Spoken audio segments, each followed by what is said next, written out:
Hello friends, welcome to the Dolly ma'am IAS Mantra. तो यहाँ जो आपको PYQ सीरीज करवाई जा रही है, ये जो है आपके आने वाले एग्जाम्स खासकर यूपीएससी के हिसाब से फॉर्म किया गया है क्वेश्चन को। यूपी पीसीएस में भी इससे क्वेश्चन देखने को मिलेंगे और बिहार पीसीएस में भी देखने को मिलेंगे, और जितने कॉम्पिटिटिव एग्जाम्स हैं सभी के क्वेश्चन यहाँ आपको देखने को मिलेंगे। जो भी टॉप क्वेश्चंस होते हैं वीक के और या डे के, वो सब आपको यहाँ पे दिए जाते हैं। तो चैनल को सब्सक्राइब ज़रूर करिए, लाइक करिए, शेयर ज़रूर शेयर ज़रूर करिए, जिससे क्या है कि दूसरों का भी ज्ञान बढ़ेगा, है ना। साथ साथ चलिए अब हम शुरू करेंगे हमारा सेशन। हाल ही में कंपटीशन कमीशन ऑफ इंडिया, देखिए ये क्या है, ये करंट के क्वेश्चन है और बहुत ही इंपॉर्टेंट है, ने टाटा स्टील द्वारा TM इंटरनेशनल लॉजिस्टिक लिमिटेड में अतिरिक्त हिस्सेदारी के अधिग्रहण को मंजूरी दी। यानी कि इनका जो पार्टीशन है, यानी कि इनकी जो हिस्सेदारी है और भी ज़्यादा बढ़ जाएगा। तो इस कथन पर विचार करना है, क्या सही है। TMILL यानी कि TM इंटरनेशनल लॉजिस्टिक लिमिटेड में अतिरिक्त हिस्सेदारी के अधिग्रहण के बाद टाटा स्टील की हिस्सेदारी अब 74% हो जाएगी। देखिए यहीं पे अगर आपको 50% दिया गया है या 60% दिया गया है तो आपका क्वेश्चन गलत हो जाएगा। तो डेटा आपको याद रखना है। कंपटीशन एक्ट जो है आपका 2002 के द्वारा कुछ अधिग्रहणों को कॉम्बिनेशन के रूप में विनियमित किया जा सकता है। CCI किसी भी कॉम्बिनेशन का मूल्यांकन मुख्यतः इस आधार पर करता है। अब CCI क्या है, कंपटीशन कमीशन ऑफ इंडिया, ठीक है, कि उससे बाजार में प्रतिस्पर्धा पर प्रतिकूल प्रभाव नहीं पड़ेगा। मतलब बाजार में जो भी कंपटीशन है उस पर अच्छा प्रभाव पड़ेगा, कोई भी निगेटिव इम्पैक्ट नहीं पड़ेगा। तो चलिए अब हम देखेंगे कि चौथा वाला क्या है कि कंपटीशन एक्ट 2002 के तहत डोमिनेंट पोजीशन में होना अपने आप में एक प्रतिस्पर्धा विरोधी अपराध है। तो ये क्वेश्चन बहुत ही बेहतरीन है। तो कौन सा सही है, A सही है, B सही है, C सही है, D सही है। देखिए क्वेश्चन की स्टेटमेंट है, आप लोग एक दो बार पढ़ लें, अगर नहीं समझ में आई तो दोबारा पढ़ लें, क्योंकि इसी तरह के जो क्वेश्चंस हैं आपको यूपीएससी में देखने को मिलते हैं। चलिए देखते हैं पहले की एक्सप्लेनेशन क्या है। टाटा स्टील के पास TMILL के 51% की हिस्सेदारी पहले ही थी, अब इसको बढ़ा करके 23% यानी कि अब 74% हो जाएगी। तो आप ये याद रखना है ना।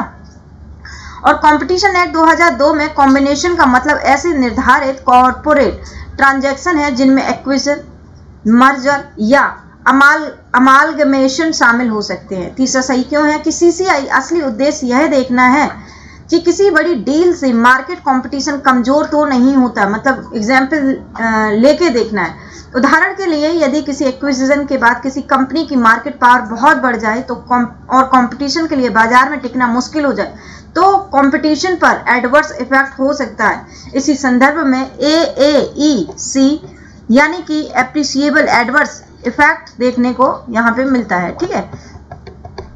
इफेक्ट की अवधारणा आती है, यानी CCI का फोकस केवल कंपनी की डील पर नहीं बल्कि पूरे मार्केट पे रहेगा, है ना। कंज्यूमर पे क्या इफेक्ट पड़ रहा है और कंपटीशन में क्या इफेक्ट पड़ रहा है, इसको देखना रहेगा। बहुत अच्छा क्वेश्चन है, मार्केट से रिलेटेड है, इकोनॉमी का सेगमेंट है इसमें, तो ध्यान रखेंगे। चौथा वाला गलत क्यों है कि यहाँ यूपीएससी डोमिनेंट पोजीशन और अब्यूज और डोमिनेंट पोजीशन में फर्क पूछा गया है। किसी कंपनी का मार्केट में डोमिनेंट होना अपने आप में अपराध नहीं है, समस्या तब होती है जब वह अपनी डोमिनेंट पोजीशन का दुरुपयोग करती है। ये इसलिए यदि याद रखें कि dominance is not illegal, abuse of dominate is the concern. यानी कि कहने का मतलब है कि प्रॉब्लम तब होती है कि जैसे कोई कंपनी मार्केट में आ जाती है और कंपनी मार्केट में अपनी मोनोपोली बना लेती है और जो बाहर की कंपनियां आती हैं, दूसरी कंपनियां आती हैं, तो वो अपना प्रोडक्ट है वो सोल्ड नहीं कर पाती हैं। तो ये मेन मुद्दा है, ठीक है। चलिए बड़ा अच्छा क्वेश्चन था।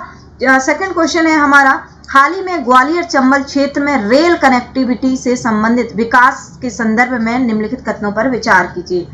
कैलारस सबलगढ़ बीरपुर रेल सेक्शन मध्य प्रदेश में स्थित है। इस परियोजना के तहत लगभग 56 किलोमीटर लंबे रेल खंड का गैस रूपांतरण किया गया है। इस रेल कनेक्टिविटी से मुरैना श्योपुर क्षेत्र को बेहतर संपर्क प्राप्त होगा। यह परियोजना मध्य प्रदेश को सीधे गुजरात के कच्छ से जोड़ने के लिए विकसित की गई है। तो ध्यान रखेंगे क्या सही है, इसका आंसर बताएंगे। तो इसका सही आंसर है आप A है, B है, C है, D है। कौन सा सही है जल्दी से बताएं। कमेंट्स बॉक्स में आपको हमारे क्वेश्चन कैसे लगे इसके बारे में भी बताइएगा। चलिए तो इसका आंसर है आपका B, केवल 1, 2, 3।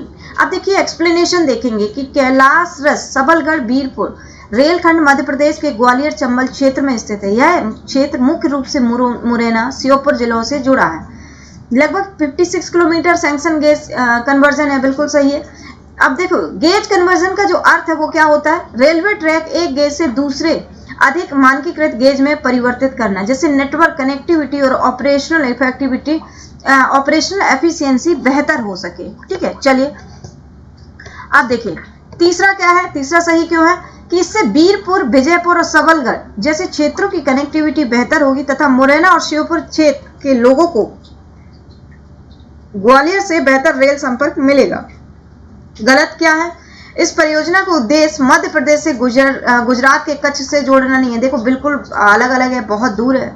इसका फोकस है ग्वालियर चंबल क्षेत्र की रेल कनेक्टिविटी को मजबूत करना। आई होप सभी को समझ आ रहा होगा।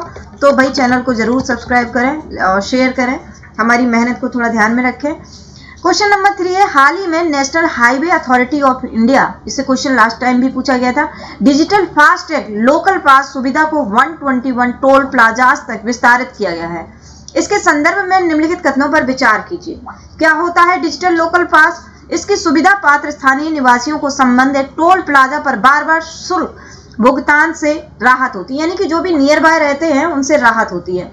इस सुविधा का लाभ लेने के लिए पात्र निवासी राजमार्ग यात्रा मोबाइल ऐप के माध्यम से आवेदन कर सकते हैं। पात्रता निर्धारित करने के लिए डिजी लॉकर और वाहन VAHAN जैसे गवर्नमेंट डिजिटल प्लेटफॉर्म का उपयोग किया जाता है। डिजिटल लोकल पास की सुविधा केवल वाणिज्यिक वाहनों के लिए उपलब्ध है। निम्नलिखित में से कौन सा सही है, ये हमें कमेंट्स बॉक्स में बताएंगे आप लोग। A सही है, B सही है, C सही है, D सही है। तो कौन सा वाला सही है? चलिए अब हम इसका एक्सप्लेनेशन देखेंगे कि इसका B आंसर सही है, केवल 1, 2, 3। देखिए पहला सही क्यों है, यह सुविधा उन स्थानीयों के लिए, स्थानीय निवासी हैं जिनके पास टोल प्लाजा के जो आसपास रहते हैं, मैंने अभी बताया, और जिनको और लोकल पास मिलता है जिससे संबंधित टोल प्लाजा महीने भर बार बार गुजरते रहते हैं, मतलब फ्रिक्वेंटली वो वहां से गुजरते हैं, है ना। इसलिए अलग अलग सामान टोल पेमेंट की आवश्यकता नहीं रहती है और यह सुविधा खास तौर पर उन लोगों के लिए उपयोगी है जो रोजाना उस मार्ग से आते जाते हैं। अब दूसरा देखिए सही क्यों है, क्योंकि पहले लोकल पास के लिए टोल प्लाजा खुद जाना पड़ता था, लेकिन अब डॉक्यूमेंट जमा करने पड़ते थे। अब प्रक्रिया डिजिटल हो गई, घर बैठे राजमार्ग यात्रा मोबाइल ऐप के जरिए यहाँ पे ऑनलाइन आवेदन आप कर सकते हैं। बहुत अच्छा है, बहुत सारे लोगों को रिलीवेंट भी हो रहा होगा। चलिए जो तीसरा वाला है वो सही कैसे, यह इस खबर को अच्छा डिजिटल गवर्नेंस एंगल है। सिस्टम डिजी लॉकर और वाहन से वेरीफाइड इंफॉर्मेशन प्राप्त करता है, जैसे एप्लीकेशन का address, vehicle detail, linked FASTag AI। इसके अलावा एलिजिबिलिटी को GI बेस्ड वेरिफिकेशन से भी वेरीफाई किया जाता है। मैनुअल पेपर वर्क और फिजिकल वेरिफिकेशन यहाँ पे कम होता है। अब देखिए चौथा गलत क्यों है यहाँ पे, क्योंकि यह सुविधा केवल कॉमर्शियल व्हीकल के लिए नहीं है, बल्कि लोकल पास की एलिजिबिलिटी स्थानीय निवासी संबंधित टोल प्लाजा लागू नियमों पर आधारित है, इसलिए केवल कॉमर्शियल व्हीकल कहना इसको गलत होगा। चलिए नेक्स्ट क्वेश्चन हम देखते हैं, हमारा स्क्रीन पे क्या है।